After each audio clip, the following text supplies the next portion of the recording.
Hey coucou tout le monde, c'est Nice, j'espère que vous allez bien. On se retrouve aujourd'hui donc pour un nouveau vlog, le vlog du mois de février. Je l'ouvre assez tard, nous sommes le 15 février, donc il va falloir que je rattrape un petit peu tout ce que j'ai lu au début du mois, sachant que j'ai eu une espèce de mini panne de lecture. C'est-à-dire que je lisais quand même, par contre j'étais extrêmement fatiguée, donc j'ai pas forcément lu tous les jours au mois de février. Ah sinon vous pouvez voir que ça a changé, voilà. Le décor est plus tout à fait le même. Donc mon copain m'a fait une espèce de petite étagère pour glisser entre notre étagère et le mur. Et je trouve ça assez pratique puisqu'au final ça me permet de ranger à la fois mes pales de challenge ou mes livres à lire assez rapidement. Ça me permet de ranger les livres que je viens de lire pour pouvoir vous en parler en vlog. Ça me permet de ranger les livres que j'ai achetés pour pouvoir vous en parler en vlog également. Et voilà, ça m'enlève un petit peu une aiguille, oui, ça m'enlève un peu une épine du pied. Puisqu'avant, je sais pas si je vous l'avais déjà dit, par contre je stockais un peu ma pile à lire des challenges dans l'escalier. Et c'est vrai qu'au final, c'est agréable d'avoir un escalier qui fait toute sa largeur. Donc là, il y a toute cette pile là dont je dois vous parler. Voilà, on va commencer par les lectures. Toujours pour le Cold Winter Challenge, j'ai lu les 2 premiers tomes de Birdman qui est publié aux éditions Vega Dupuis. Donc c'est les 2 tomes qui coûtaient 3 € chacun en fait avec l'offre de découverte de Vega Dupuis. Écoutez, ma foi, je suis assez intriguée par cette série. Je trouve le dessin assez bon. Clairement, on a un peu des petites touches un peu One Punch Man. Mais en même temps, on est quand même sur une panne graphique un peu plus évoluée. On a un espèce de côté dark à la Batman et tout. J'aime beaucoup, voilà. Au niveau du résumé, c'est assez brouillon dans ma tête parce que ça fait un petit moment que je les ai lus. Désolée si c'est pas clair. Mais on va suivre une espèce de bande de lycéens qui font un peu l'école buissonnière. Et un jour, ils ont un accident de car, un accident de bus. Et ils sont au bord de la mort et un homme volant vient les sauver, vient leur proposer en fait de ne pas mourir tout simplement, sauf que en échange ils vont devoir eux aussi devenir des hommes et des femmes volantes. Voilà. Clairement on est sur un manga un peu avec une quête initiatique, ils doivent un peu découvrir qu'est-ce que c'est que ces pouvoirs. Ok, il y a quelqu'un qui va les guider, par contre cette personne n'en sait pas bien plus en fait du pourquoi ces capacités existent. Et à la fin du tome 2, on commence à voir toute l'entièreté de la mouise dans laquelle ils sont. Voilà, parce que ça a l'air de partir sur... Bref, je vous dis pas, mais ça a l'air d'être beaucoup plus massif qu'eux. Voilà, donc je pense que je me prendrai la suite. Je crois qu'il y a 7 ou 8 tomes en France. Donc voilà, je pourrais incessamment sous peu me procurer la suite pour continuer ma lecture, histoire de pas avoir à relire ces 2 tomes. Ça j'en ai déjà parlé sur Insta, mais j'ai lu le premier tome de Secrets of Magical Stones. On est sur un petit shonen assez sympa où on va être, pareil en fait ça va être de l'initiatique. On va suivre le personnage de Mana qui est la personne en couverture et qui va se découvrir des dons pour aller chasser les pierres. Donc dans cet univers là en fait les pierres sont les sources d'énergie du monde quoi, voilà, il n'y a pas d'électricité, il n'y a pas de gaz, pas de pétrole etc, ce sont toutes des pierres qui font des choses. Et donc il est très important de pouvoir aller en trouver dans le milieu un peu naturel. Et voilà, donc Mana va devoir aller travailler pour le ministère des pierres précieuses, des pierres magiques, je ne sais plus. Bref, elle va devoir aller travailler pour ce ministère. Et voilà, donc on va suivre un petit peu son apprentissage. On retrouve un peu le schéma classique du elle va être mise, enfin elle n'y connaît quasiment rien, et elle va être mise en duo avec une personne qui est un peu la Hermione Granger de son monde, qui connaît tout, qui est assez hautaine, etc. etc. Donc voilà, c'est une petite série en 3 tomes chez Vega Dupuis aussi. Et ça pour le coup je peux vous montrer. J'ai tellement bien accroché avec le premier tome que j'ai acheté le tome 2 et le tome 3. Voilà, comme ça j'ai l'histoire complète. Voilà, dernier manga lu pour le moment, il s'agit de La Cuisine des Sorciers, donc qui est un espèce de spin-off à l'Atelier des Sorciers. Ici on n'est clairement pas sur une série qui est indispensable, hein. On va vraiment avoir un plus, une prolongation de l'univers. Par contre vous n'avez pas besoin de cette série pour pouvoir comprendre l'Atelier des Sorciers. J'ai été bluffée au niveau du dessin parce que c'est pas une œuvre qui est produite, enfin qui est dessinée par l'autrice originale de l'Atelier des Sorciers. Par contre on est sur une patte graphique qui est assez proche. Si je vous montre une page avec des personnages, voilà, je pense qu'on se rend assez bien compte. Donc on est sur quelque chose qui ressemble. On se doute que effectivement c'est pas spécialement la même personne, Par contre on est sur du assez proche. C'est publié chez Pika Édition et pour le moment il y a un tome de paru. Il y a le second tome qui va sortir courant du printemps je crois. Au niveau de ce manga, on est donc sur un manga culinaire comme son nom l'indique et chaque chapitre va correspondre à une recette globalement. Voilà. C'est assez sympa, c'est assez divertissant. On peut venir picorer des chapitres un peu par-ci par-là, on n'est pas obligé de lire le manga dans sa totalité en une seule fois. Voilà, on peut très bien le mettre en pause et y revenir plus tard, quelques jours plus tard. Un petit reproche que je pourrais faire à ce manga, c'est qu'en fin de chapitre, on a un résumé de la recette, puisqu'on voit donc pendant tout le chapitre, on voit les personnages cuisiner en train de préparer la recette, etc. Et en fin de chapitre, on a un récapitulatif de la recette. Je vais essayer de vous en trouver un, ouais, là. Par exemple, comme ça, voilà, donc on a les ingrédients, les étapes à suivre, etc., etc. Sauf que bien sûr on est dans un monde fantastique, donc il y a des ingrédients qui n'existent pas dans notre monde et en fait la recette est vraiment écrite, je prenais dans le bon sens ce serait mieux, la recette est vraiment écrite avec les ingrédients du monde des sorciers. Ça aurait été cool qu'ils puissent nous mettre, alors peut-être deux versions de la recette, une fantastique et une un peu plus réelle, mais qu'on puisse essayer nous aussi d'expérimenter ces recettes là, ça aurait été très très cool. Ouais, c'est à peu près tout pour les mangas. Je vous avais dit j'ai pas lu énormément en ce début de mois. En roman, j'ai un peu galéré à pouvoir lire en une seule semaine le premier tome de Dune. Donc dans cette version intégrale, j'ai les 3 tomes qui correspondent au premier arc. Voilà, donc au niveau de l'avancement, j'ai lu ça, ce qui est en bas là. Et ici vous pouvez voir mon petit post-it, c'est la fin du 2e tome. Voilà, c'est un univers assez riche, assez complexe. J'y retrouve tout ce que j'aime en fantasy, on va dire. Je sais que c'est de la SF et que c'est pas de la fantasy, mais en fait il y a tellement peu de, on va dire, de voyages interplanétaires que je me rapproche plus ça d'un univers de fantasy.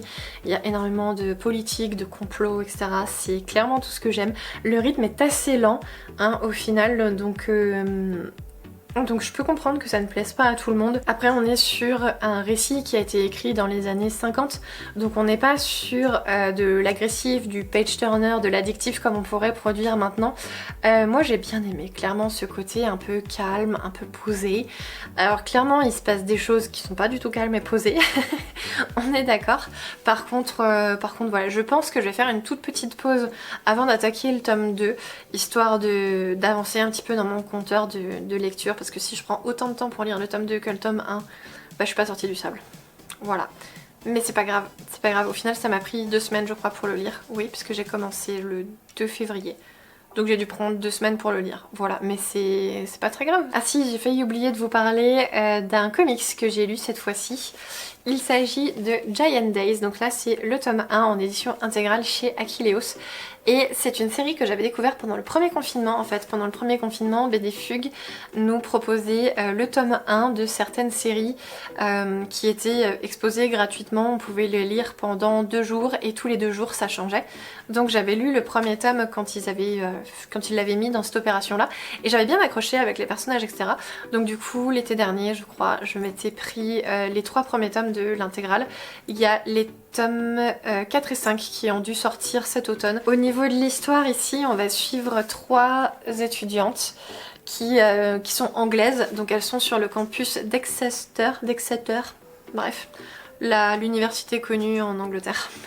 Voilà, il y en a une qui est en fac de médecine, une qui est en fac de lettres et la 3e je sais absolument pas dans quoi elle est, je suis pas sûre qu'on en parle beaucoup dans l'œuvre, mais bon, elles ont 3 caractères ultra différents les unes des autres et elles se retrouvent voisines de chambre en fait, donc c'est comme ça qu'elles vont un peu s'apprivoiser et devenir les BFF, voilà. Et c'est assez marrant, c'est clairement divertissant, c'est une patte graphique assez intéressante. Alors par contre pour la patte graphique, on va être sur... je peux vous montrer un exemple au niveau des planches. C'est un dessin que j'aime beaucoup sur le début. Et par contre le ou la dessinatrice, je ne sais pas du tout si c'est un garçon ou une fille, mais ça va changer pour les derniers chapitres. Donc là on va passer sur des traits. On va passer sur des traits beaucoup plus doux, beaucoup plus ronds, beaucoup plus, moins marqués. J'aime moins, ça me plaît un peu moins. Voilà, c'est pas grave, on va continuer quand même parce que de toute façon j'ai les 3 premiers tomes donc autant les lire. C'est une série dont on n'attend rien puisqu'en fait c'est clairement du tranche de vie et voilà, ça nous permet de nous divertir, de débrancher le cerveau, enfin voilà, j'aime beaucoup. Voilà pour les lectures. Maintenant pour les achats, on va essayer d'aller assez vite parce qu'il n'y en a pas des masses non plus. Au niveau des mangas, donc j'ai complété la série Magic Knight Ray Earth qui est publiée aux éditions Pika, donc là c'est le tome 6 et c'est toujours produit par Clamp, voilà c'est toujours la réédition. Donc là j'ai la série complète, ça y est je vais pouvoir me la lire dans l'année, j'aimerais bien. Ce serait cool. J'ai complété les carnets de l'apothicaire, ça je vais attendre au moins le tome d'après, je vais essayer de demander à des potes qui la lisent aussi si le tome 8 c'est la fin de l'arc, comme ça je finis l'arc d'un coup et j'aurai pas le phénomène d'attente entre 2 tomes, voilà. Donc celui-là j'ai pas encore lu et j'ai pas encore prévu de le lire, voilà. Terrarium, je sais plus si je vous avais montré, mais j'ai acheté aussi le tome 3 qui est déjà rangé. Voilà, et j'attendais d'avoir le tome 4 qui est le dernier tome de la série pour pouvoir les lire tous les deux ensemble. Donc voilà, je pense qu'au mois de mars, je vais pouvoir me caler ces 2 tomes là pour pouvoir finir une série de plus. Je me suis remise à jour dans Rent a Girlfriend, donc je me suis pris le tome 5. Toujours pas lu, pareil, j'essaie de les stacker un peu. Je crois que j'ai lu les 4 premiers tomes ensemble et ça a été un grand plaisir de pouvoir enchaîner les tomes. Donc voilà, j'essaye d'attendre un petit peu pour en avoir plusieurs à savourer d'un coup. Voilà, donc je ne sais pas quand paraîtra le tome 6. Par contre, il me semble que par rapport au Japon, on est vachement en retard. Il me semble qu'il y a peut-être une quinzaine de tomes au Japon, donc je me dis que ça risquerait de sortir assez rapidement. Et c'est chez Nueve Graphics, voilà, si jamais. Donc voilà, chez Nueve, tous les tomes sont sous blister parce qu'ils mettent des cartes à l'intérieur. Je trouve ça complètement con écologiquement parlant, mais bon, c'est pas grave. Mais du coup, vu qu'il y a un blister, et ben je ne l'ouvre pas pour ne pas être tentée de lire le livre tout de suite. Voilà. Ouais, on en est à ce niveau-là de dissuasion. Voilà, d'autodissuasion. C'est tout pour les mangas. Et du coup, j'ai acheté un roman. Un seul roman, mes amis, en ce début de mois. Voilà, je suis assez fière de moi. C'est pas tout à fait vrai. C'est pas tout à fait vrai parce que mon chéri a acheté des livres pour lui et je pense que je vais les lire aussi, donc mais je vous en parlerai plus tard. Donc j'ai pris en neuf le premier tome de la trilogie L'Ange de la Nuit, puisque apparemment c'est bien une trilogie au départ et le tome 4 est un espèce de bonus. Donc il s'agit de La Voix des Ombres écrit par Brent Weeks. Oui, j'ai pas dit de bêtises, c'est bien ça, yes. Donc voilà, j'avais déjà les tomes 2 et 3 que j'avais trouvés à Memoranda, donc en Normandie, et c'est une série qui me tentait pas mal, donc maintenant que j'ai le premier tome, je vais pouvoir me la caler incessamment sous peu. Par contre, c'est écrit assez petit et il y a 66 chapitres, 67 avec l'épilogue. Je pense que j'ai pas fini de lire. Ouais, un petit peu moins de 700 pages, bon, va falloir que je me cale ça quoi, plus les 2 tomes d'après. C'est à peu près tout pour mes lectures, mes achats, etc., etc. Il me reste une toute petite annonce à vous faire. Je sais que vous n'en avez rien à fiche, mais alors moi ça me fait plaisir de vous le dire. Nous avons acheté une maison. Voilà, donc l'objectif, normalement, donc on a signé le compromis la semaine dernière. Il va falloir qu'on ait... traditionnel quoi, la banque, etc., qu'on vende notre appart et tout. Et du coup, on est censé déménager courant mai. Donc l'objectif d'ici le mois de mai, c'est d'acheter le moins de livres possible pour ne pas avoir à encombrer nos cartons. Voilà, l'objectif numéro 2. Et c'est également de vendre le plus de choses possible dont on ne veut plus pour ne pas avoir à déménager ça et à vendre ça dans la foulée. Voilà. On n'est pas rendu avec tout ça, hein. Donc il se peut que par rapport à mes vidéos vlog du coup, eh bien j'ai carrément moins de contenu, alors j'aurai toujours mes lectures parce que ça j'ai pas spécialement envie d'arrêter de lire. Par contre je risque d'acheter beaucoup moins de livres, là déjà sur le mois de février, je trouve que j'étais relativement calme, sachant qu'il y a une bonne partie des mangas que j'avais achetés avant qu'on fasse la proposition, donc avant qu'on s'engage un petit peu à déménager, voilà tout simplement. Donc voilà. Voilà, je pense que pour le mois de mars et pour le mois d'avril, et a fortiori pour le mois de mai, du coup, il y aura très peu d'achats. Voilà, c'est à peu près tout cette fois pour de vrai, ça y est. Je vous laisse tranquille, je vous laisse sans doute avec des petites promenades du chien dehors, et puis on se retrouve tout bientôt. Allez, ciao!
nouvelle partie de vlog. Nous sommes le samedi 26 février, donc ouais, ça fait encore un petit moment que j'ai pas filmé. Voilà, on va faire un petit avancement de mes achats, de mes lectures, et vu que c'est la fin du Cold Winter Challenge dans 2 jours, j'avoue que sur le mois de février, c'était clairement pas quelque chose qui m'a motivée pour faire encore plus de lectures. Mais bon, on va essayer de faire un petit bilan quand même du challenge. Niveau roman, ça m'a pris 2 semaines pour lire ça. Voilà.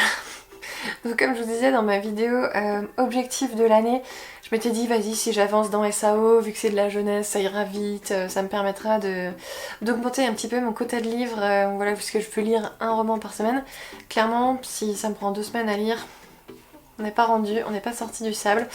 Par rapport à ce tome-là, en fait c'est pas qu'il m'a pas plu, j'aime toujours bien l'univers, j'aime toujours les personnages. La première partie est très émouvante, très touchante, et la deuxième partie est assez intéressante aussi puisqu'on va avoir droit à 3 histoires courtes. Donc là on va retourner centré sur le personnage de Kirito et on va avoir Caliber.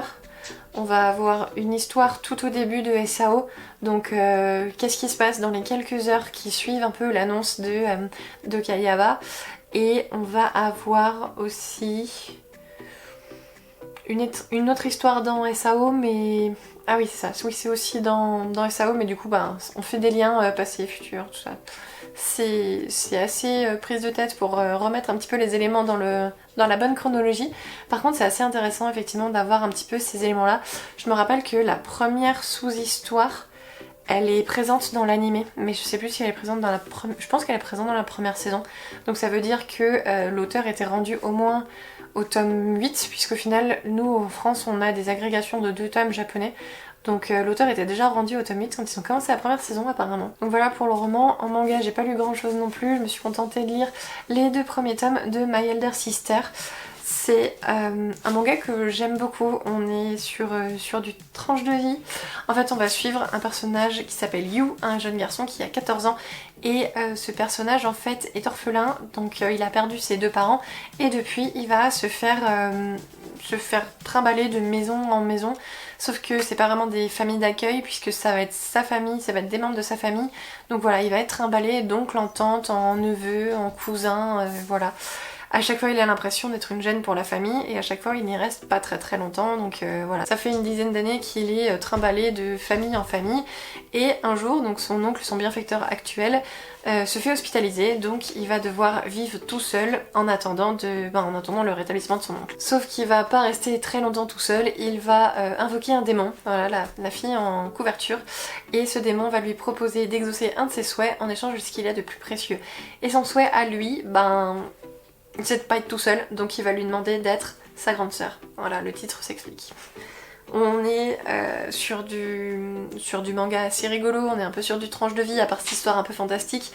C'est assez marrant de voir un petit peu le personnage de Chiyo, donc la démon, s'intégrer un petit peu dans notre monde humain, puisque elle ça fait des millénaires qu'elle n'a pas été vraiment à fouler la terre ferme des humains, donc elle doit s'adapter à toutes les évolutions, la cuisine, la technologie, etc. Donc c'est assez rigolo de la voir évoluer, et en même temps on voit quand même un petit lien qui se crée entre les deux, où ils savent qu'ils sont pas vraiment liés par le sang, mais en même temps ils font tout comme, donc ils tiennent quand même l'un à l'autre, et c'est assez intéressant. Je suis assez intriguée, je pense que je vais me procurer la suite. Voilà, c'est à peu près tout pour mes lectures. Par contre, en achat, j'ai pas été ultra sage. Je sais, il y a 2 semaines, je vous ai dit « Ouais, nanana, on déménage, on va quand même pas acheter des livres pour les mettre en carton. » Si. si, puisque j'ai fait une petite commande sur Momox. Donc je me suis procuré le tome 1 de Rebecca Keane et le tome 3, ils avaient pas le tome 2. Donc voilà, je suis un peu dégoûtée parce que c'est pas la même tranche, enfin c'est pas le même dos plutôt que ceux que j'avais déjà. Et celui-ci, le tome 1, il était marqué en parfaite condition et le dos est tout détruit. Voilà, il a été bien cassé. Donc ça m'embête un peu, mais bon, je ne sais pas trop quoi y faire puisque Momox, si je veux faire un retour, il faut que je paye les frais de port. Donc clairement, ça me gonfle un peu. Et sinon, j'avais pris celui-là, donc c'est le tome 3 de la série Anno Dracula, c'est Dracula Cha Cha Cha. C'est bien ça. Pareil, c'est une série que j'ai pas encore commencé, mais voilà, il y avait le tome 3 à pas grand chose, donc je l'ai pris. En manga, je me suis procuré 9, le tome 7 et le tome 8 de la série Grand Blue. Je vous en ai déjà pas mal parlé, donc on va éviter la redite, mais en tout cas c'est une série que j'adore et que je recommande, mais à ceux qui sont bon public, voilà, parce que ça ne plaira pas à tout le monde, ça on est d'accord. J'ai pris aussi le tome 4 de Elfenlied, ceux-là clairement je ne vais pas les lire tout de suite, enfin celui-ci je ne vais pas le lire tout de suite puisque j'attends la fin de la parution. Par contre vu que c'est du Delcourt Cam et que les tomes tombent souvent en rupture de stock, pas forcément sur cette série mais en général, ben je suis assez frileuse, donc dès que j'ai l'occasion je l'achète. J'achète la série. Et sinon en occasion, et on va terminer les achats du mois là-dessus, j'ai trouvé les 4 tomes de la série Trèfle dans la première édition en fait, avec le petit papier calque. Si je prends le volume 1 ce sera mieux. Voilà, donc la jaquette c'est un papier calque qui fait que voilà, on voit la couverture à travers. En fait c'est le membre d'un Discord que je suis, enfin sur lequel je suis, qui voulait prendre la réédition. Il avait déjà ces tomes là, donc il proposait de les vendre, il les vendait pas trop cher et j'ai dit hey, moi j'ai toujours cherché la version plutôt papier calque, c'est plutôt celle-ci qui m'intéressait. Bon je crois qu'on est en... ouais c'est ça, on est en mode de lecture, on est en sens de lecture français. Donc c'est un peu dommage, mais par rapport au fait que c'est un manga. Mais de toute façon, les vieux mangas c'était comme ça, donc bon, si la première édition m'intéresse plus que les éditions actuelles, faut pas que je me plaigne là-dessus. Voilà pour les achats, je reprends mon petit carnet de challenge. On va faire vite fait le tour du Cold Winter. De toute façon, si jamais mon avancement à proprement parler vous intéresse, ben vous pourrez aller voir tous mes vlogs, puisque je vous parle, je pense, de quasiment toutes mes lectures. Bah enfin en fait je vais vous dire juste ce que j'ai pas lu, ce que j'avais prévu et que j'ai pas lu, comme ça ira plus vite. Premier menu, il y a T'embrasser sous les neiges que j'ai pas lu puisqu'au final j'avais lu une autre romance de Noël. C'était Mariage sous les flocons, voilà. Et au final j'aime bien, mais voilà, je pense que je vais me garder T'embrasser sous la neige pour Noël prochain. Comme ça je fais pas d'overdose de romances de Noël. Voilà. J'ai pas lu non plus À la croisée des mondes le tome 2 puisque celui-là je l'avais mis soit ça, soit Gardien de la cité perdue tome 1. J'ai lu Gardien de la cité perdue, donc voilà, j'ai quand même rempli la catégorie. Ensuite vitrine de Noël, si ça je vais vous en parler un petit peu, puisque j'avais pas mis de livre à l'intérieur, puisqu'en fait moi je lis principalement du graphique, donc je m'étais dit que si je laissais cette catégorie vide ce serait pas plus mal pour pouvoir justement lire un petit peu des choses que je n'avais pas planifiées et que j'avais envie de lire. Donc j'ai lu Les Petites Erreurs de l'Histoire, Space Kitten tome 1, La cuisine des sorciers, Giant Days et A Sign of Affection, les tomes 1 à 4. Voilà. On est pas mal. Je crois qu'elle est bien remplie celle-là. Stalactite ensanglantée, j'avais noté My Broken Mariko, je l'ai pas encore lu.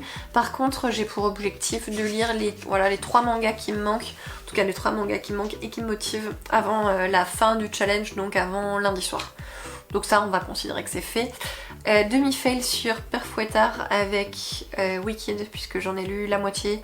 Et je pense que je vais l'arrêter là pour le moment. C'est pas que ça me plaît pas, c'est qu'il est assez exigeant et qu'en ce moment je suis pas du tout dans le mood pour ce genre de lecture, donc voilà. Pour le moment je vais le mettre en pause, puis je vais attendre d'avoir un meilleur mood, un meilleur rythme de lecture pour pouvoir le reprendre et le dépoper. Étoile des neiges, donc c'était la catégorie avec science-fiction. Là c'est vrai que j'avais mis les 2 one-shots de Leiji Matsumoto, donc ces 2 recueils d'histoires courtes.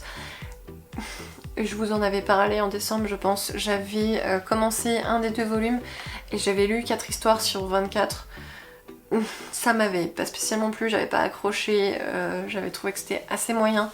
Et pareil, je pense que je vais attendre d'être dans un mood un peu plus indulgent plutôt que de me forcer et de me dégoûter de l'auteur alors que c'est un auteur que j'aime beaucoup d'habitude, donc voilà, je vais pas forcer. Baba Yaga pour le moment j'ai rien lu, mais voilà, ça fait partie des 3 mangas que je dois finir, donc les 2 tomes de Butterfly Beast qui me manquent. Et j'ai commencé le premier tome ce matin, j'ai lu un chapitre. Voilà, donc ça je me fais pas de soucis, ça sera sans doute lu avant lundi soir. Au final ça me fait que 5 livres qui sont pas lus. C'est pas si mal, sachant que à part Baba Yaga, pour le moment j'ai validé toutes les catégories. Donc je suis quand même plutôt contente. Niveau manga ça m'en fait 2 donc, que j'avais mis et que j'ai pas lu.